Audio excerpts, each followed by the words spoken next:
মাহেন্দ্র খন কিন্তু ইতিমধ্যে অতিক্রম হয়েছে।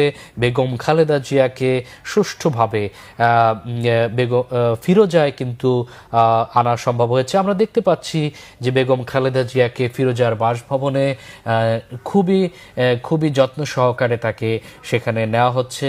সাথে রয়েছেন তার দুই পুত্রবধূ ডাক্তার জোবাইদা রহমান এবং আরেক পুত্রবধূ সৈয়দা শর্মিলা রহমান। তারা কিন্তু খুবই নিবিড় যত্নের সহকারে তাকে বাসভবনে সেখানে নিচ্ছেন। আমরা দেখতে পাচ্ছি যে বেগম খালেদা জিয়া অনেকটাই মানসিক সুস্থ এবং শারীরিক বেশ সুস্থ হয়ে তিনি হেঁটেই কিন্তু তার যে বাসভবন ফিরোজায় সেখানে কিন্তু যাচ্ছেন। অর্থাৎ বেগম জিয়া যে মানসিকভাবে আসলে তিনি যে আসলে অনেকটাই ভেঙে পড়েছিলেন, সেখান থেকে যে উত্তরণ হলে মানসিকভাবে সুস্থতা যে শারীরিক সুস্থতার অর্ধেক যেটি আমরা জানতাম, সেটি কিন্তু আবারও প্রমাণিত হয়েছে। বেগম খালেদা জিয়া কিন্তু সেই প্রমাণ দিলেন।